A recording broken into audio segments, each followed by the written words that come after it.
Soy servidora de la Iglesia Familias en Cristo, la maestra de los jóvenes, tanto virtual como presencial.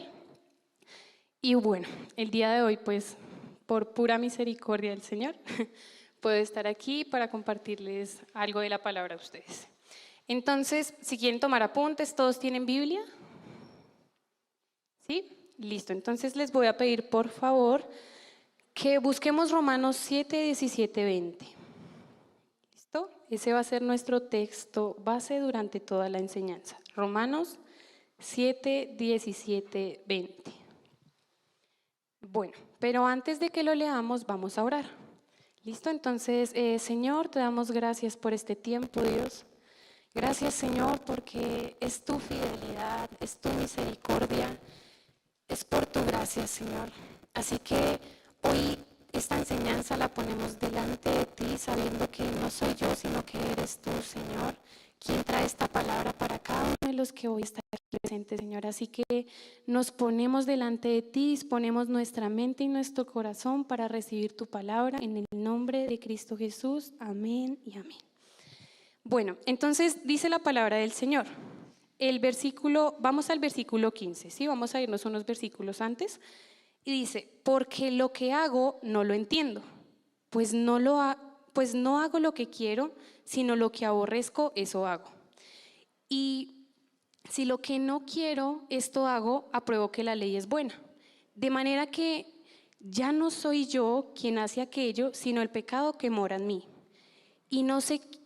Y yo sé que en mí, esto es, en mi carne, no mora el bien, porque el querer el bien está en mí, pero no el hacerlo. Porque no hago el bien que quiero, sino el mal que no quiero, eso hago. Y si hago lo que no quiero, no lo hago yo, sino el pecado que mora en mí. Bueno, entonces aquí Pablo, ¿qué nos está diciendo? Él empieza diciendo como, bueno, lo que yo hago no lo entiendo, ¿sí? Y empieza a decir que si él hace lo que no quiere, aprueba entonces que la ley es buena. ¿Y por qué Pablo dice que la ley es buena? Porque la ley es la que le permite ver lo que está haciendo mal. Es decir, que la ley es la que le permite ver el pecado que hay en él. Por eso Pablo dice que la ley es buena. Y dice él que él tiene o él sabe qué es lo que está bien, pero que su tendencia es hacer lo que está mal. ¿Por qué? Porque no es él, sino es el pecado que mora en él. Y en Proverbios 16, 18 nos dice la palabra que antes del quebrantamiento es la soberbia y antes de la caída la altivez de espíritu. Si ustedes toman apuntes y le quieren poner título a la enseñanza del día de hoy, es el pecado que mora en mí. ¿Listo? Entonces, bueno, vamos a empezar. Cuando nosotros hablamos de pecado, normalmente nosotros pensamos, no sé, pensamos en la fornicación, pensamos en el adulterio, pensamos en robar, pensamos en matar, pensamos en mentiras o otro tipo de pecados, ¿sí? Y es muy fácil hablar del pecado cuando no se trata de mí. Entonces podríamos preguntarnos, ¿pero por qué es tan difícil ver mi pecado? Y al mismo tiempo, ¿por qué soy tan experto en juzgar o señalar el pecado de otro? Para responder esta pregunta podríamos dar como muchas vueltas, bueno, ¿y cuál será la respuesta? ¿Y cómo así? Realmente la respuesta es muy sencilla. ¿Y cuál es la respuesta? Se llama orgullo, ¿sí?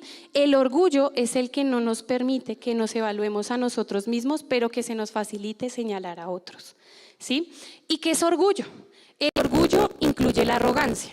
Entonces, ¿qué es arrogancia? La arrogancia es la actitud de desprecio por algo que se considera inferior, ¿sí? Entonces yo desprecio aquello que yo considero inferior a mí. Eso es arrogancia. El orgullo también es la insensibilidad cínica a la necesidad de otros. ¿Cómo así? Es decir, que yo actúo con falsedad a la necesidad que otros tienen. ¿Qué más es el orgullo? El orgullo es cuando una persona alardea, ¿sí? ¿Y qué es alardear? Es presumir. Es decir, yo tengo, usted no. Yo hago, usted no. Yo puedo, usted no. ¿Sí? Eso es alardear. Y es una persona que actúa con presunción. Presunción hace referencia a dar un juicio anticipado, ¿sí? Es decir, yo me veo más o superior que los demás. Eso es el orgullo. El orgullo es el sentido negativo en el que un individuo ¿sí? Cambia su confianza principal en Dios y la pone en Él. Ese es el orgullo. Ahora bien, ¿qué pasa? Que cuando uno no reconoce que es orgulloso delante del Señor, puede llegar el día en que tú creas que no eres orgulloso. ¿Sí? Entonces, cuando tú no lo reconoces, puede llegar el momento en que tú digas, ¿yo orgulloso? Entonces ya no aguantas que te digan nada. Ya no dejas que nadie te diga algo que no está bien, ¿sí? Y mucho menos si te dicen algo sobre ti. ¿Sí? Tú ya no soportas que te digan algo que vaya en contra de lo que tú piensas. Y eso se llama soberbia. Entonces, está el orgullo, pero ese orgullo puede volverse soberbia. ¿Sí? ¿Y qué es la soberbia? La soberbia es esa persona excesivamente orgullosa que no se da cuenta de que es orgullosa. ¿Sí? O sea, ya no percibe que es orgullosa. Y si no percibe que es orgullosa, pues ya no lo reconoce. ¿Cuál es el problema? Que aunque esa persona no percibe su orgullo, los demás sí ven que es orgullosa. O sea, los demás sí se dan cuenta lo que esa persona es, orgullosa. Y eso se llama soberbia. Ahora, ya que explicamos qué es orgullo y soberbia, vamos a ver qué nos dice la palabra del Señor acerca de esto que estamos viendo. Y vamos a ver algunos ejemplos de la palabra de lo que es el orgullo. Entonces vamos a empezar primeramente con Satanás. ¿Sí? Como todos sabemos, él era un ángel, ¿no? Y en la palabra en Ezequiel 28, del 14 al 19, nos dice: tú, querubín grande protector, yo te puse en el santo monte de Dios. Allí estuviste, en medio de las piedras de fuego te paseabas. Perfecto, dice el Señor, eras en todos tus caminos desde el día que fuiste creado hasta que se halló en ti maldad. El Señor dice que lo creó ¿cómo? Perfecto, ¿cierto? Y dice que a causa de la multitud de sus contrataciones fuiste lleno de iniquidad y pecaste, por lo que yo te eché del monte de Dios y te arrojé de entre las piedras del fuego, oh querubín protector. Se enalteció tu corazón a causa de tu hermosura, corrompiste tu sabiduría a causa de tu esplendor, y te arrojaré por tierra delante de los reyes, pondré para que miren en ti. Entonces nosotros podemos ver que acá el Señor nos está hablando de cómo lo creó, ¿cierto? ¿Y cómo lo creó? Lo creó perfecto. Y también nos dice que lo creó ¿cómo? Lo creó hermoso. Pero ¿qué pasó? Que a causa de la multitud de sus contrataciones, él fue lleno ¿de qué? Fue lleno de iniquidad. Y cuando nos hablan de iniquidad, es decir, que el deseo de Satanás era tan grande, él tenía un afán de exaltarse a él mismo. ¿Sí? Por eso nos dice que se enalteció su corazón a causa de su hermosura. ¿Cómo así? El pecado de Satanás fue por el orgullo. Y por ese orgullo se rebeló contra Dios, porque quería ser Dios. Quería ocupar el lugar de Dios. ¿Sí? Eso fue lo que pasó con Satanás. La pregunta sería, ¿cuántas veces yo he querido ocupar el lugar de Dios? ¿Cuántas veces me he creído mayor que Dios y he hecho lo que a mí me parece? Y sigamos viendo otros ejemplos. Por ejemplo, Adán y Eva. ¿Sí? Adán y Eva es otro ejemplo que nos da la palabra acerca del orgullo. En Génesis 3, del 4 al 6 nos dice: entonces la serpiente dijo a la mujer: no moriréis, sino que sabe Dios que el día que comáis de él serán abiertos, ¿qué? Serán abiertos vuestros ojos y seréis como Dios, sabiendo el bien y el mal. Empieza la serpiente: no moriréis. O sea, un momento, eso que dijo Dios es falso. ¿Sí? O sea, no vas a morir. Lo que pasa es que Dios los tiene como en una esclavitud. Por eso Dios dice que no, o sea, que van a morir, pero es mentira, ustedes no van a morir. Lo que pasa es que Dios sabe que van a ser abiertos vuestros ojos. Y cuando dice abiertos vuestros ojos, hace referencia a que van a tener mucho placer y poder. O sea, a ver, Dios les dijo que ustedes van a morir. Pero, ¿qué pasa? Que eso es falso. Porque Él sabe que van a ser abiertos vuestros ojos, es decir, van a tener placer y poder, porque van a ser como Dios. ¿Sí? O sea, Él les presenta esa tentadora sed de poder inagotable, de ser como Dios. Porque si son como Dios, van a saber el bien y el mal. O sea, ¿qué dice la serpiente? Dios los está privando de algo bueno. ¿Y qué es eso bueno? De la autonomía humana. O sea, Dios te está privando a ti de que tú hagas lo que tú quieres. ¿sí? Él los tiene como en un estado de esclavitud, pero eso es mentira. Y dice el versículo 6, y vio la mujer que el árbol era bueno para comer y que era agradable a los ojos y árbol codiciable para alcanzar sabiduría. Y tomó de su fruto y comió y dio también a su marido, el cual comió así como ella. ¿Qué pasó? Que ellos quisieron ser iguales a Dios. Y el querer ser iguales a Dios hizo que ellos dudaran de la palabra de Dios. Ellos sabían que Dios había dicho que morirían si comían de ese fruto. Pero cuando vieron la tentadora sed de ese poder inagotable, tomaron el fruto y comieron. Solo por querer ser igual a Dios. Entonces vuelvo y les pregunto, ¿cuántas veces hemos tratado o hemos querido ser iguales a Dios? Y eso, mayor que Dios. ¿Cuántas veces he querido hacer lo que a mí me parece cuando a mí me parece? Otro ejemplo de la palabra es Caín, ¿sí? Todos sabemos que Abel y Caín son los hijos de Adán y Eva, ¿cierto? Que uno era labrador y el otro era pastor de ovejas. Y que ellos ofrecieron una ofrenda al Señor, ¿sí? Y dice la palabra que miró Jehová con agrado a Abel y a su ofrenda, pero ¿qué pasa? Que no miró con agrado la ofrenda de ¿quién? La ofrenda de Caín, ¿sí? Y luego nos dice que se ensañó Caín en gran manera y decayó su semblante. Es decir, Caín se enojó tan fuertemente que decayó su semblante. O sea, la ira de Caín sin duda tenía raíz en el orgullo. Porque es que ¿cómo va a ser posible que a usted le agrade la ofrenda de él y la mía no? ¿Cómo por qué? Sí, no, un momento, ¿por qué la de él? O sea, Caín no soportaba que la ofrenda de su hermano fuera mejor. Caín no soportaba que hubieran aceptado la ofrenda de su hermano y la de él no. ¿Sí? A Caín le molestaba eso. Por eso en el versículo 8 dice, y dijo Caín a su hermano Abel, salgamos al campo. Y aconteció que estando ellos en el campo, Caín se levantó contra su hermano Abel y lo mató. O sea, tan grande era ese orgullo en él y tanto le molestó que Dios hubiera aceptado la ofrenda de su hermano y no la de él, que lo mató. Sí, o sea, miren lo grande que fue el orgullo de Caín, que hizo que llegara a tal punto de matar a su hermano. Y dice, ¿cómo? Entonces aquí surge una pregunta. ¿Cómo reacciona usted cuando alguien le sugiere que ha hecho algo malo? O sea, ¿cómo reaccionas cuando alguien te dice, oye, ven, es que eso que tú estás haciendo está mal? ¿O cómo actúas cuando alguien te corrige el error? ¿O será que tú niegas que necesitas corrección? ¿Y usted quién se cree? ¿Usted quién se cree para venir a decirme a mí qué es lo que tengo que cambiar? ¿Sí? ¿Cómo actúas tú cuando alguien te corrige? Después de que pasó lo del sacrificio de Caín, que no fue aceptado, ¿cierto? Dios le da la oportunidad de corregirlo. ¿Por qué? Porque Dios llama a Caín y le dice, ¿por qué ha decaído tu semblante? Si tú hicieres bien, ¿no serás enaltecido? ¿Sí? O sea, el Señor estaba animando a Caín a que él hiciera lo correcto delante de Dios, pero Caín se negó, o sea, no quiso.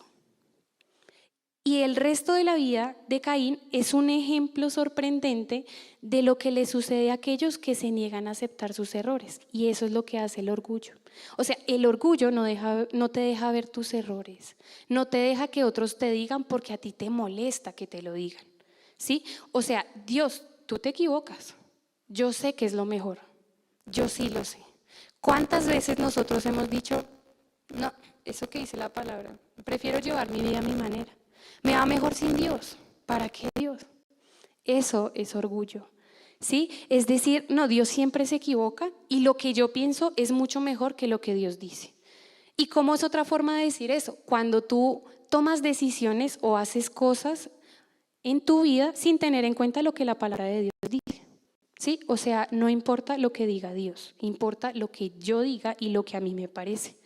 En Proverbios 16:5 hay una palabra que dice, abominación es a Jehová todo altivo de corazón, ciertamente no quedará impune. ¿Cómo así? Cuando dice la altivez, es esa voz interna que nos susurra a nosotros, mi manera es mejor. ¿Sí? Es un sentimiento de superioridad frente a las demás personas que provoca un trato distante o despreciativo hacia ellas. Esa es la altivez. ¿Sí? O sea, la altivez es decir, Lo que yo pienso es mejor que lo que piensan otros. Lo que yo hago es mejor que lo que otros hacen. Sí, todo lo que yo hago es mejor que lo que hacen los demás. Esa es la altivez. Es el resistir el liderazgo de Dios y creer que eres capaz de vivir sin su ayuda. Ahora, ¿cómo podemos traerlo al día de hoy? Cuando tú no oras, tú estás diciendo, no, yo no necesito a Dios. ¿Para qué? ¿Para qué orar? No, yo no necesito de Dios. Yo puedo solo.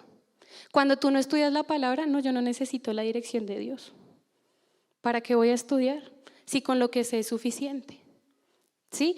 Eso también lo hace el orgullo. Y por eso aquí en Proverbios dice que abominación es a Jehová todo altivo de corazón. Ahora, veamos otro ejemplo que es un personaje tremendo de la Biblia y es Jonás. No sé si aquí alguien se sabe la historia de Jonás. Pero ¿qué pasa con Jonás? El Señor se acercó a Jonás, ¿cierto?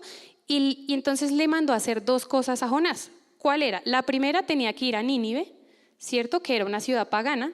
Y la segunda es que tenía que pregonar contra ella. Es decir, que él tenía que predicarles. ¿Y para qué? Para que Nínive se arrepintiera. Eso fue lo que Dios le dijo a Jonás. Pero ¿qué pasa? Que dice la palabra que Jonás se levantó para huir de la presencia de Jehová y se fue para Tarsis. Entonces, hagan de cuenta que el Señor le dijo, bueno, vaya a Nínive, pero Jonás se fue a Tarsis. O sea, Dios le dijo, vaya allá, pero él se fue para allá. ¿Cuántas veces Dios nos da una instrucción, pero preferimos hacer lo contrario a Dios? Porque es mejor lo que yo digo. Es mejor lo que yo pienso y no lo que Dios. ¿Y qué pasa con Jonás? Bueno, entonces Jonás se fue para Tarsis. Jonás dijo, no, yo me voy para Tarsis. ¿Por qué? Porque él se quería ir tan lejos como pudiera para escaparse de la presencia de Dios. Pero ¿qué pasa? Que uno no se puede escapar de la presencia de Dios. Y él cogió un barco, se subió al barco que iba camino a Tarsis.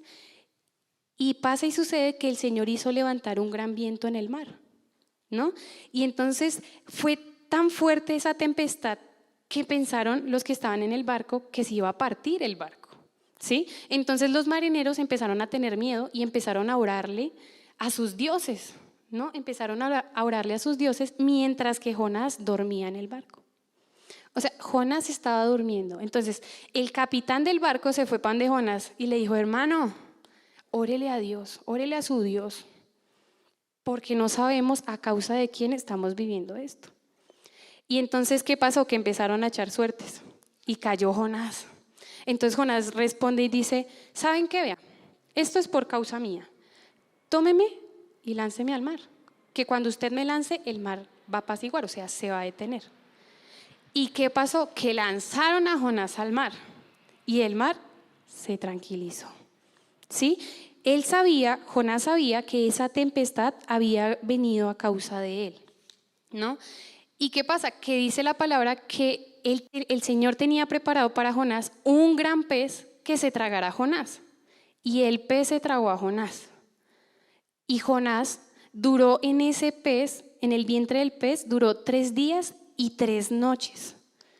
¿Sí? Entonces, ¿ustedes se imaginan uno no obedecer al Señor y que empiecen a suceder todas estas causas a causa de la desobediencia?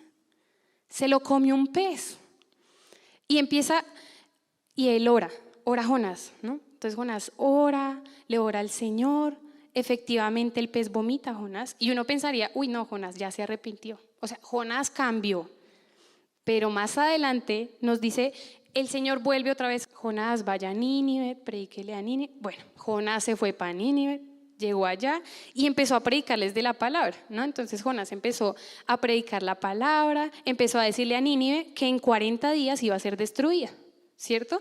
Y entonces Nínive, ¿qué pasó con ella? Que en verdad, se arrepintieron y Jehová los perdonó. Y llega Jonás y se enojó.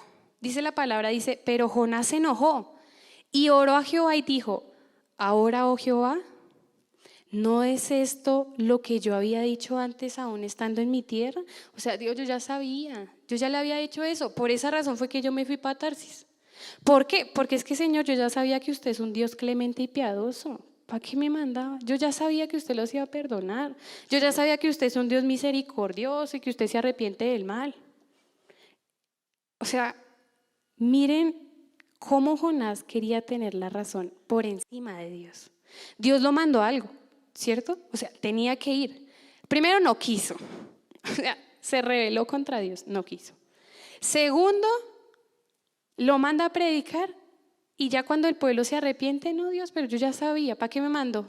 Usted lo podía hacer sin que yo viniera, ¿para qué?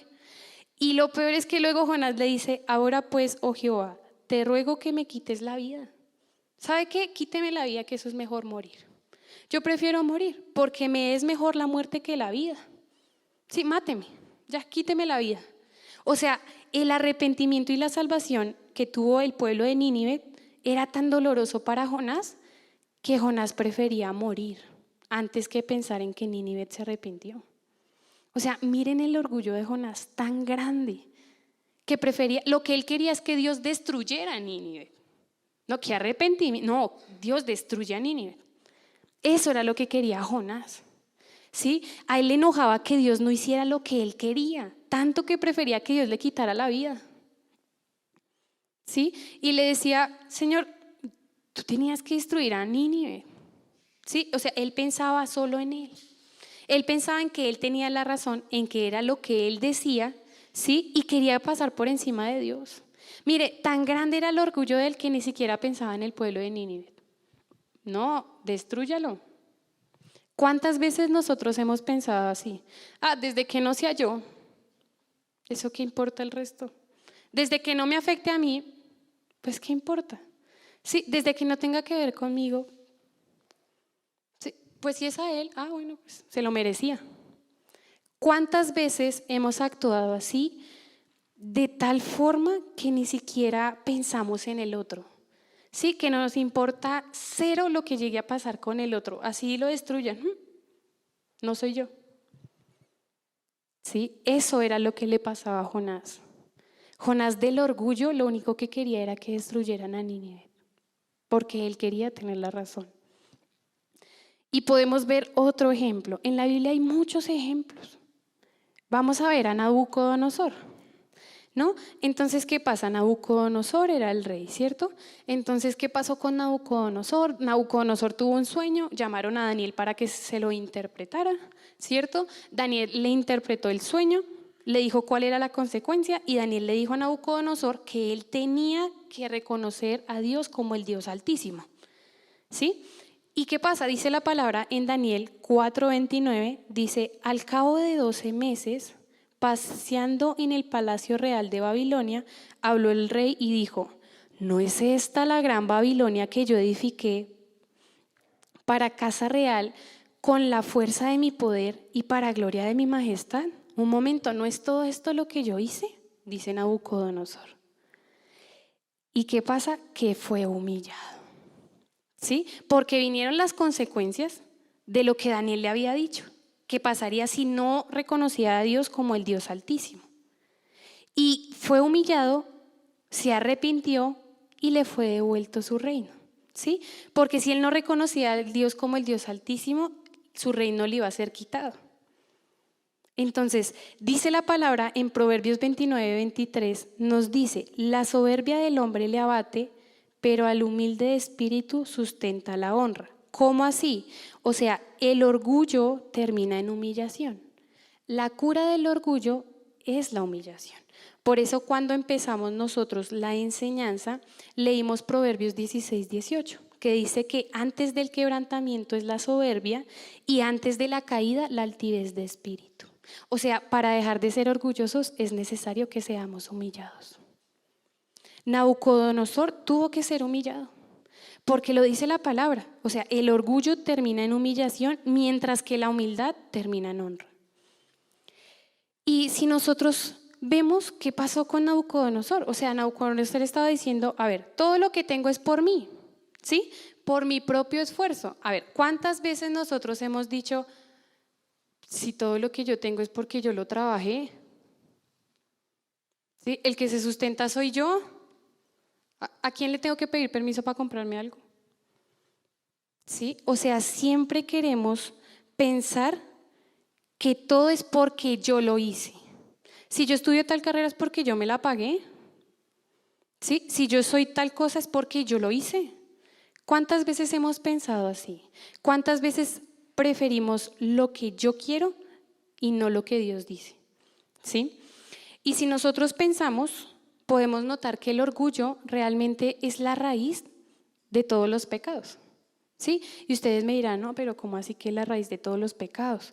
Por ejemplo, robar. Cuando alguien roba es porque cree que puede disponer de algo que no es suyo. O sea, él cree que puede tomarlo. Mentir. Cuando alguien miente es porque dice como que me quiero salvar de las consecuencias engañando a alguien. Sí, o sea, si yo lo engaño, no van a haber consecuencias. Fornicación. Es que es mi placer, yo lo necesito. ¿Sí? El asesinato. Cuando uno asesina a alguien, entonces cree tener el derecho de quitarle la vida a alguien. Y otro ejemplo, la envidia. Cuando hay envidia, yo creo que esa persona no debería tener eso y yo sí. O sea, esa persona no se lo merece, pero yo sí. Eso es la envidia. Y si nos damos cuenta, todos esos pecados están relacionados a que todos se centran en mi yo. Todo es para mí, primero yo, segundo yo, tercero yo. Siempre soy yo primero. Y Proverbios 16:18, que fue con lo que empezamos, dice que antes del quebrantamiento la soberbia. O sea, el Señor ha dispuesto un orden para las cosas, ¿sí? El Señor ha dispuesto un orden que generalmente termina o desencadena en una consecuencia, ¿sí? Y en este pasaje el Señor nos dice que inevitablemente la soberbia tiene que ser consecuencia del quebrantamiento, o sea, la consecuencia de la soberbia tiene que ser el quebrantamiento. Y que la caída llega siempre que hay altivez de espíritu. Entonces, si ustedes se ponen a pensar, para que cada uno de nosotros llegara al Señor, tuvo que haber primero quebrantamiento. O sea, tuve que reconocer que yo necesitaba de Dios para buscar al Señor. ¿Sí? Entonces, tú dejas de ser orgulloso cuando tú reconoces que nada bueno proviene de ti. Por eso cuando empezamos, Pablo decía, es que yo sé que es lo bueno, pero tiendo a hacer lo malo. ¿Sí? O sea, si hay algo bueno en nosotros es porque eso proviene de Dios. O sea, no soy yo. Si tú tienes dones, talentos, los dio Dios. Si tú tienes paciencia, te la dio Dios. Si tú eres bueno en tal cosa, es porque Dios te dio ese don o ese talento. ¿Sí? Si tú eres amoroso, lo hace Dios. ¿Sí? Todas las cosas, si tú tienes casa, te la dio Dios. Si tú tienes un carro, Dios te lo dio. O sea, no te lo estás dando tú. O sea, no son tus propios esfuerzos. Sí, nada bueno proviene de nosotros porque nuestra naturaleza, ¿cuál es? Nuestra naturaleza es una naturaleza pecaminosa. ¿Sí? Por ende tratamos siempre o tendemos siempre a hacer lo malo. O a ver, ¿cuál de sus papás les enseñó a hacer lo malo? A ver, ¿cuál de sus papás les dijo, papito, esto es desobedecer? Ninguno. Antes nos tienen que enseñar qué es la obediencia. ¿Sí? Entonces, ¿qué pasa? El orgullo y la soberbia hace que quitemos los ojos de Dios y que los pongamos en nosotros mismos. Eso es lo que hace el orgullo. Es un pecado que a menudo pasa desapercibido. El orgullo lo que hace es poner demasiado énfasis en mí mismo. ¿Sí? O sea, soy yo primero. Eso es lo que hace el orgullo. Nos tienta a creer que sabemos más que Dios y que podemos tener éxitos separados de Dios. Hoy uno le predica a un joven acerca de la palabra del Señor y te menosprecian, se burlan, porque creen que eso no es necesario. Nos tildan de religiosos, porque creen que yo ni siquiera, o sea, la verdad no entiendo cuál es el chiste. Pero cuando tú te le acercas a un joven y le dices, no, mira, es que Jesús murió por ti, porque es que sí, por tus pecados.